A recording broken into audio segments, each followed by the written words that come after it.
লেখা হয়েছে, কেউ বলে না লেখা হয়েছে, এটাই সমস্যা হচ্ছে। এবার আসি, ভালো করে শুনবে, মানে বলতে প্রবলেম কি যে স্যার হয়ে গেছে ব্যাস দিব্যি চুপচাপ বসে আছো না? আচ্ছা ঠিক আছে। দেখো, প্রোটিনস আর large number of polymer of alpha amino acid, such small polymer called peptide links are called peptide bond। মানে কি, অ্যামিনো অ্যাসিডগুলো পরপর পলিমার আকারে জুড়ে গেলে তাকে বলছে পেপটাইড, তার নামই হচ্ছে প্রোটিন। পেপটাইডটার নামই হচ্ছে প্রোটিন। তাহলে বন্ড তৈরি হওয়ার জন্য তার কি লাগবে? বন্ড লাগবে। এই জন্য সেটার নাম হচ্ছে পেপটাইড বন্ড। পেপটাইড বন্ডের ফর্মুলা দেখো, পরীক্ষায় আসবে। পেপটাইড বন্ডের ফর্মুলা হচ্ছে কি, দেখো, C double bond O N H, এটা হচ্ছে পেপটাইড বন্ডের ফর্মুলা। একদম স্টার দিয়ে রাখো, পরীক্ষায় আসবে। সৌরদীপ বোঝা যাচ্ছে, অভ্রজিৎ, দু অভ্রজিৎ, অভ্র অভ্রদীপ। আচ্ছা, আমি একটা বলেছিলাম গ্লাইকোসিডিক লিঙ্কেজ আগের ক্লাসে, গ্লাইকোসিডিক লিঙ্কেজ বলেছিলাম COC1, আর পেপটাইড লিঙ্কেজ বা পেপটাইড বন্ড বলা হয় CONH বন্ড। এটা ভালো করে খেয়াল রাখবে। এটা হচ্ছে গ্লাইকোসিডিক, পরীক্ষায় দুটোই আছে, গ্লাইকোসিডিক লিঙ্কেজ COC আর হচ্ছে পেপটাইড লিঙ্কেজ CONH। আশা করি ক্লিয়ার হচ্ছে। এবার আসি কি করে পেপটাইড বন্ড তৈরি হয়। এই পেপটাইড বন্ড কী করে তৈরি হয় সেটা একটা খুব বড় ব্যাপার। সেই পেপটাইড বন্ডটাকে নিয়ে আমাকে এবার জানতে হবে। চলো, খুব এক্সাম্পল দিয়ে বোঝাচ্ছি কীভাবে করতে হবে। পেপটাইড বন্ড তৈরি করার জন্য একটা রুল আছে। কি রুল আছে? দেখো, রুল আছে, দেখো দেখো, capital N, N terminal present in left side, আর দেখো C terminal present in right side. এটাই রুল। আগে লেখো, আমি তোমাকে বোঝাচ্ছি। কি তানিয়া জয়েন করেছো?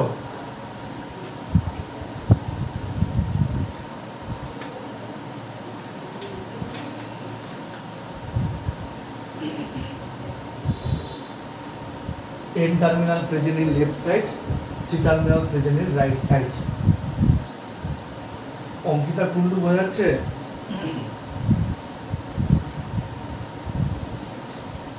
হয়েছে?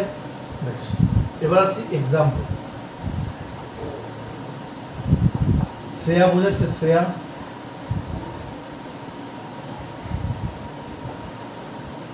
Preparation of gly ala dipeptide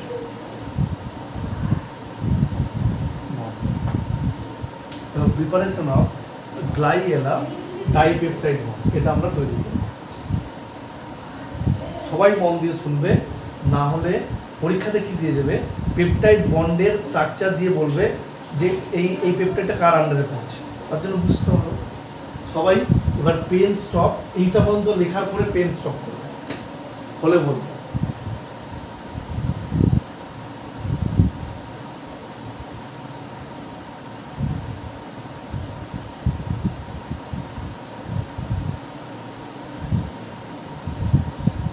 copy হলে বলবে।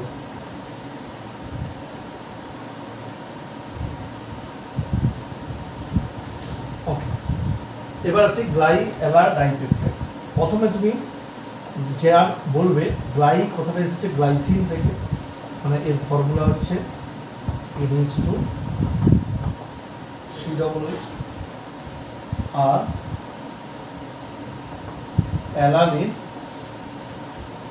এর ফর্মুলাটা হচ্ছে, ভালো করে বোঝা, যেহেতু তোমার নাম দিয়েছে গ্লাইএলা, প্রথমে তোমার গ্লাই করতে হবে, তারপর অ্যালা, গ্লাইকে চান্স দিতে হবে প্রথমে, তারপর অ্যালাকে চান্স দিতে হবে। মেন ব্যাপারটা কি, পেপটাইড বন্ড তৈরি করতে হবে, মানে দুটো আলফা অ্যামিনো অ্যাসিডকে জয়েন করতে হবে, দিয়ে একটা পেপটাইড বন্ড তৈরি করতে হবে। সেই পেপটাইড বন্ডের মাঝখানে ফর্মুলা হবে CONH, দিয়ে একটা পলিমার তৈরি হবে। তাহলে তার জন্য রুল বলেছে N terminal present in left side. N terminal কোনটা? NH2। C টার্মিনাল কোনটা? COOH। তাহলে ভালো করে বোঝো, এই বন্ডটা আসবে কখন না NH2 আর COOH এর মধ্যে জল বার করে দিলে চলে আসবে।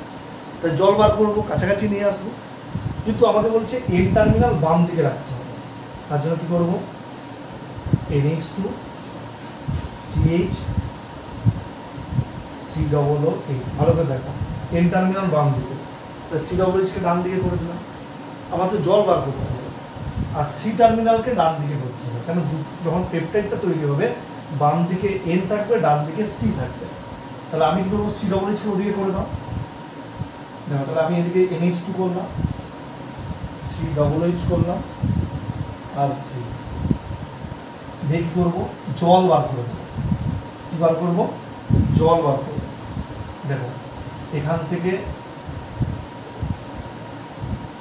H আর এখান থেকে OH বার করবো। তাহলে কি আসবে? মাইনাস ওয়াটার, তাহলে NH2 CH2 CO NH CH3 COOH। এবার এটা একটা বড় পলিমার তৈরি হলো, এটার নাম একটা প্রোটিন। আর দেখো CONH এর একটা পেপটাইড বন্ড লিঙ্কেজ রয়েছে, এর নাম বলবো গ্লাইএলা পেপটাইড। কার বুঝতে অসুবিধা হয়েছে আমাকে বলো।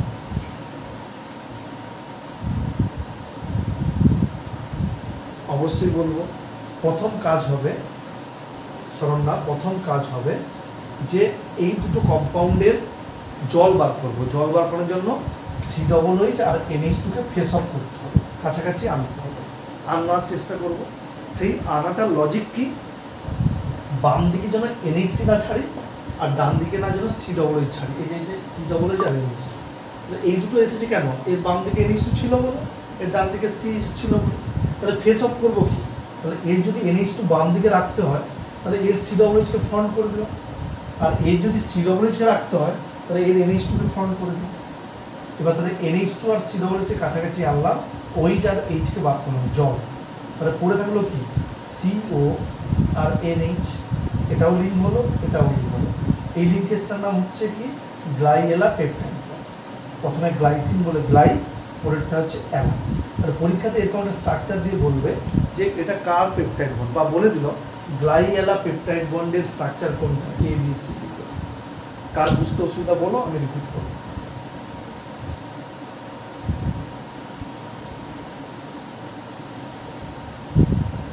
এই তো লিখে দিয়েছি, একসঙ্গে লিখে দিচ্ছি, একসঙ্গে লিখলেও কোনো অসুবিধা নেই। তুমি আলাদা করে লেখো, তোমার যদি মনে হয় যে স্যার আলাদা করে লিখলাম, দেখো কোনো অসুবিধা নেই। আর কার প্রবলেম বলো?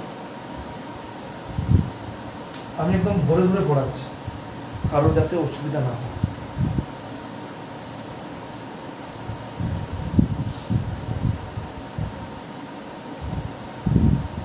কপি হলে বলবে। আনন্দে কিছু বোঝা গেল?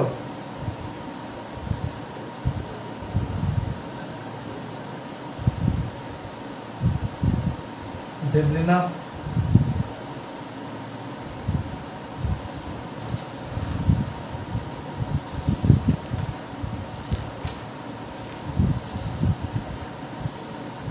ওকে ডান, বুঝবো? সায়ন্তিকা বোঝা গেছে? সায়ন্তিকা, আর একটা এক্সাম্পল তোমরা বাড়িতে করে আমাকে দেখাবে। গ্লাইএলা ভাল্ভ ট্রাইপেপটাইড বন্ড।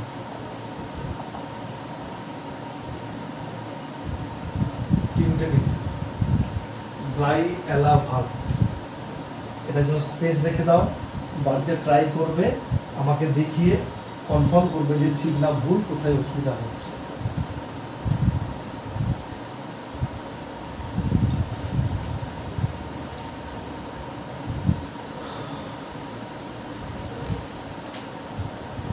ওকে, নেক্সট। এবার দেখো স্ট্রাকচার অফ প্রোটিন। হেডিং দাও, স্ট্রাকচার অফ প্রোটিন।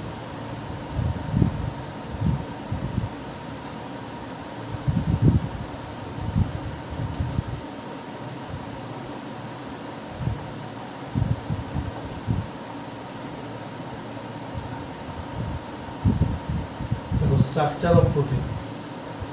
দেখো স্ট্রাকচার অফ প্রোটিন, প্রথম লেখো number 1,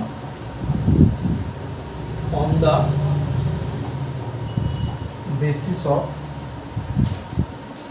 molecular shape, molecular shape, on the basis of molecular shape, proteins are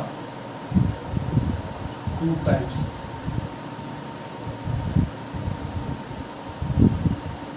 On the basis of molecular shape, proteins are two types.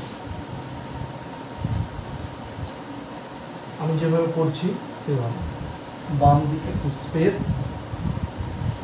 ডান দিক আর দুটো।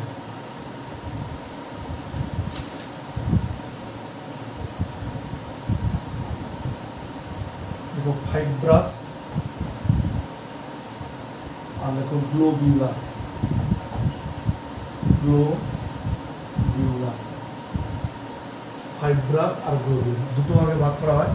না fibrous protein, যে globular protein, আর যে fibrous protein আর যে globular protein. প্রথমে 1 number আসো molecule. দেখো molecule, দেখো long, thin, line, side by side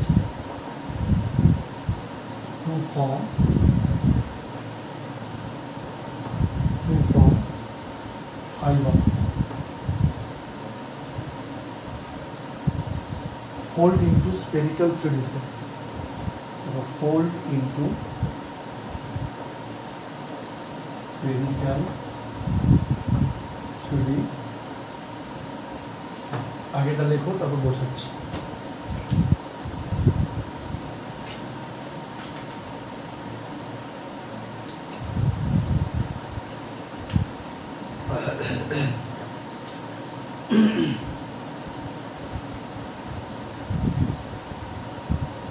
Amrita বোঝা যাচ্ছে? অমৃতা, সম্প্রীতি সিংহরায় আছো? রিয়া আছো? রিয়া, রিয়া বুঝতে পারছো? লেখা হয়েছে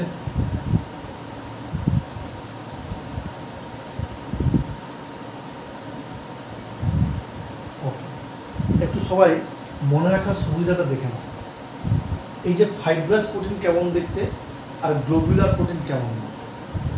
ফাইব্রাস প্রোটিনটা দেখতে মেয়েরা যে বিনুনি বাঁধে দেখেছো না, চুলের বিনুনি বাঁধে না পেছনে, এরকম করে দেখো না, বিনুনি করে না, এরকম করে করে না, মেয়েদের এরকম করে দেখবে, মায়েরা বেঁধে দেয় এরকম করে।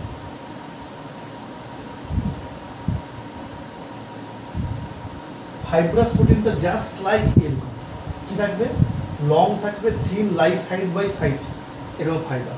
কি হয় না, এর মধ্যে এই যে লাইনটা, এর মধ্যেই পেপটাইড বন্ড আছে, গ্লাই এলাভাল, গ্লাই এলাভাল, এরকম করে পরপর পরপর হয়তো চলে গেছে। Infinite number of polymeric bond, peptide bond, এখান থেকে গ্লাই এলাভাল, গ্লাই এলাভাল এরকম করে চলে পরপর পরপর। কিন্তু ওর স্ট্রাকচারটা কেমন দেখতে, থিন লাইক মেয়েরা যে বিনুনি করে সেরকম। আর গ্লোবিউলারটা কি হয়, কুকড়ানো চুল, আমার যদিও চুল নেই তাহলে দেখিয়ে দিতাম, দেখবে অনেকের দেখবে খুব কার্লি হেয়ার থাকে, মানে দেখতে এরকম। এটা হচ্ছে গ্লোবিউলার। মানে কি, এই যে বন্ডগুলো এর মধ্যেই কি রয়েছে, পেপটাইড বন্ড রয়েছে, গ্লাইএলাভাল, গ্লাইএলাভাল বা আরও অন্য কিছু পেপটাইড বন্ডগুলো জুড়ে গিয়ে এরকম যদি স্ট্রাকচার নেয় তার নাম গ্লোবিউলার, এরকম যদি স্ট্রাকচার নেয় তার নাম হচ্ছে ফাইব্রাস। আশা করি সবার ক্লিয়ার হচ্ছে গ্লোবিউলার।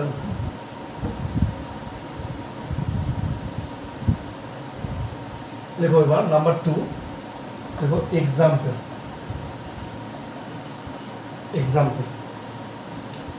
এই ফাইব্রাস প্রোটিনটা মেনলি কিসের কাজে লাগে জানো তো, স্ট্রাকচারাল কাজে লাগে।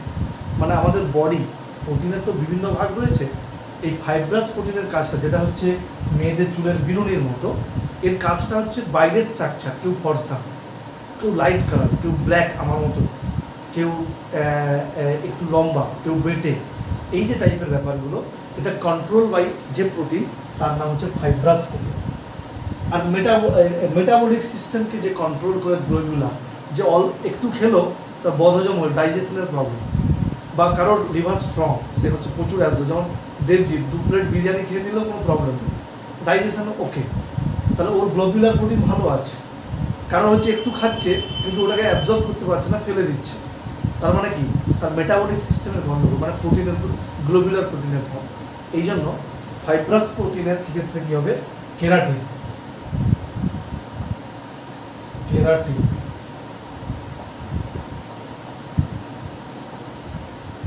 কেরাটিন টিআইএম, কেরাটিন, তারপরে হচ্ছে কোলেজান, COLLAGEN।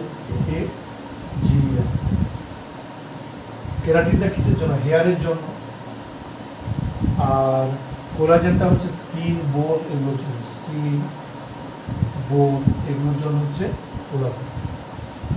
আর গ্লোবিউলার ক্ষেত্রে হিমোগ্লোবিন, এই যে HAEMOGLOBIN,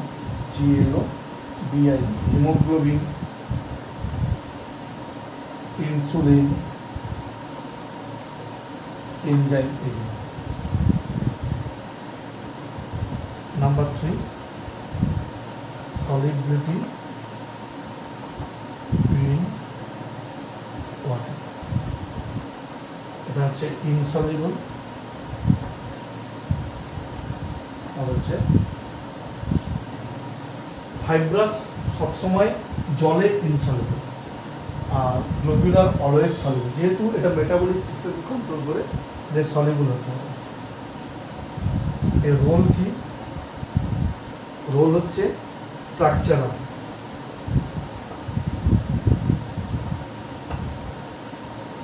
আর এর হচ্ছে মেটাবলিক। সৌমিতা বুঝতে পারছো, স্নেহা, সৌমিতা, স্নেহা, আচ্ছা রূপসা, রূপসার নাম ভুলে গেছিলাম, আগের দিন বলেছিলাম, রূপসা, রূপলেখা, রূপলেখা, রূপলেখা শুনতে পাচ্ছ, রূপলেখা করে নেই নাকি,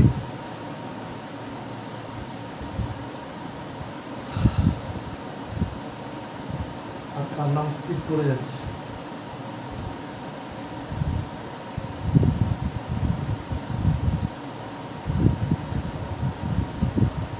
কপি হলে বলবে।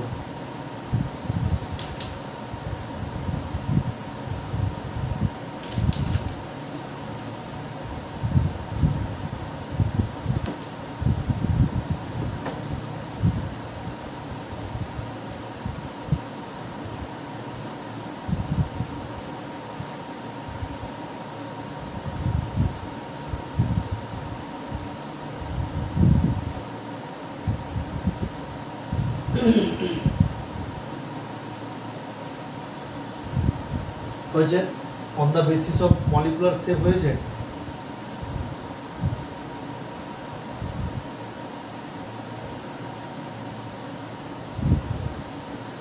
বুঝলাম।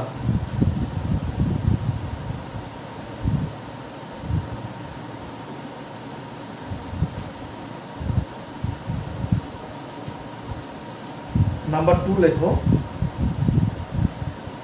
নাম্বার 2 লেখো, on the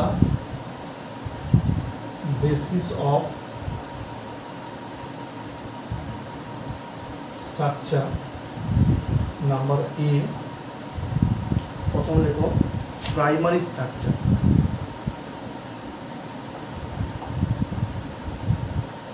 প্রাইমারি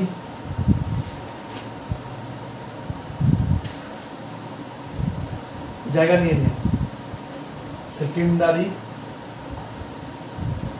নিচে নিচে লিখবো একটু হয়েছে, tertiary,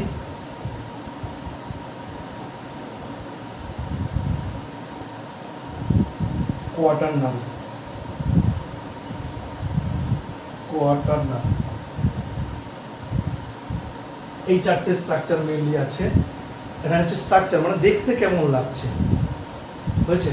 primary structure, secondary structure, tertiary structure, quaternary structure. মানে যখন অ্যামাইনো অ্যাসিডগুলোকে তোমরা একসঙ্গে করে দিচ্ছ, অ্যামাইনো অ্যাসিডগুলোকে করে দেওয়ার ফলে যে পেপটাইড বন্ড হচ্ছে, সেই পেপটাইড বন্ডটার স্ট্রাকচারটা কেমন, দেখতে কেমন, এটা প্রাইমারি, সেকেন্ডারি, টারসিয়ারি আর হচ্ছে কোয়াটারনারি। হয়েছে? সবাইকে লিখেছো? একটু আমাকে বলবে, সবাই তো শুনছো, সায়ন্তিকা লিখেছো? দেখো প্রাইমারিটা হচ্ছে, জাস্ট লেখো, ইট describes the sequence of amino acid connected together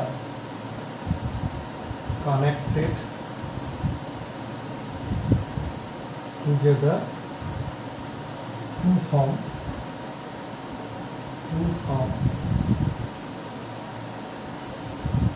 polypeptide. It describes the sequence of amino acid connected together বানানটা ভুল লিখেছি, to form polypeptide. সরকার বুঝতে পারছো? অঙ্কিতা সরকার।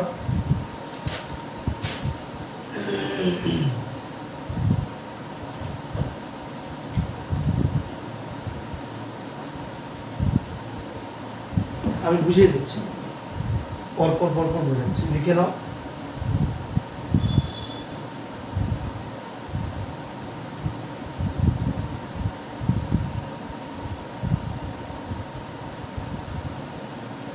লেখা হলে একটু বলবে, একটু তো রেসপন্স করো কেউ না কেউ। দেখো, it describe the sequence of the amino acid connected together to form polypeptide. মানে প্রাইমারি স্ট্রাকচারের হচ্ছে বেসিক স্ট্রাকচার, মানে জাস্ট ওপরের গঠনটা। মানে একটা পেপটাইড বন্ডকে তো জুড়ে দিলে পলিপেপটাইড হচ্ছে, তবে কিন্তু প্রোটিন চেন পাচ্ছে। আমি ধরলো এত বড় একটা প্রোটিন চেন পেয়েছি, দেখতে পাচ্ছ প্রোটিন চেন এত বড় পেয়েছি, তার একদম বাইরের একটা স্ট্রাকচার রয়েছে, বাইরের একটা গঠন রয়েছে। সেই গঠনটা কি?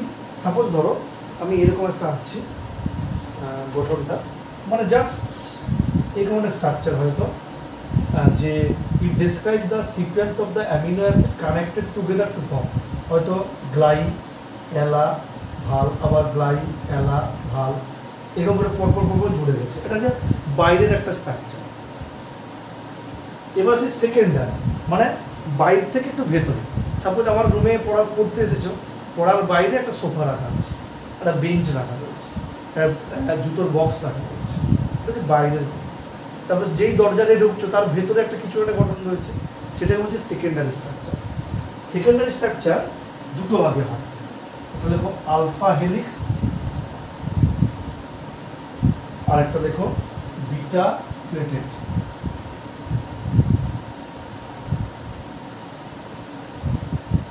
দেখো আলফা হেলিক্স আর বিটা প্লেটেড। সেকেন্ডারি হচ্ছে দুটো ভাগে ভাগ করা হয়, একটা হচ্ছে আলফা হেলিক্স আর হচ্ছে বিটা প্লেটেড। আলফা হেলিক্সটা কেমন দেখতে? দেখো, in alpha helix all possible hydrogen bond are formed to give right-handed screw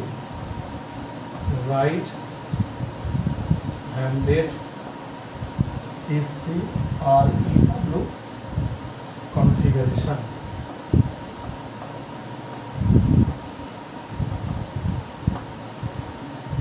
In alpha helix, all possible hydrogen bond are formed to give right-handed screw configuration. দেখতে কেমন লাগে? আগে এইটা বাম দিকটা করো, আমি বোঝাই, তারপর বিটা প্লেটেডে আসছি।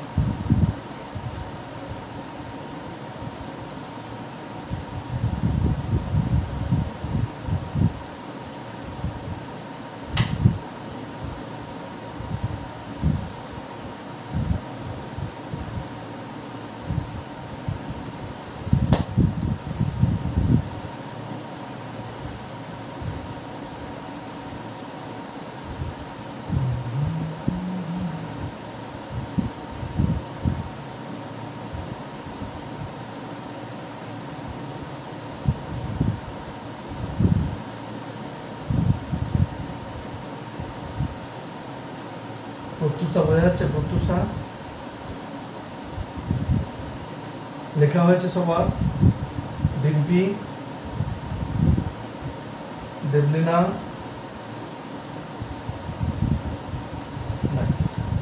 বলছে আলফা হেলিক্স স্ট্রাকচারের মেইন ঘটনা হচ্ছে হাইড্রোজেন বন্ড থাকবে ফার্স্ট। আর কি হাইড্রোজেন বন্ড এখানে ট্রাইএলা ভাল সব একসঙ্গে জয়েন হয়েছে, রাইট হ্যান্ডেড স্ক্রু, এই যে ডান দিকে ঘোরানো যায় স্ক্রুগুলো হয় না, ফিজিক্সে একটা ফর্মুলা পড়েছিল রাইট হ্যান্ডেড স্ক্রু, এরকম করে গোল ঘুরে যায়, ওইরকমভাবে একটা স্ট্রাকচার। আর বিটা প্লেটের ক্ষেত্রে কি আছে না, বিটা প্লেটেড হচ্ছে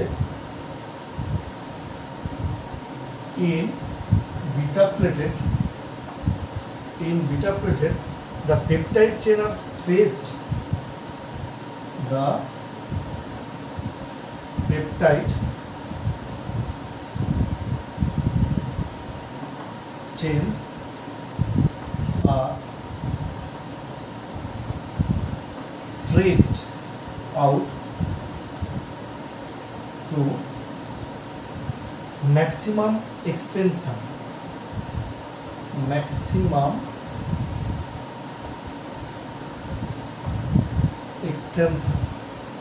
and the joined by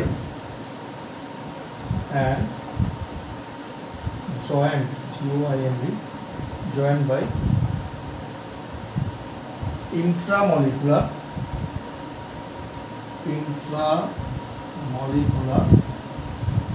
hydrogen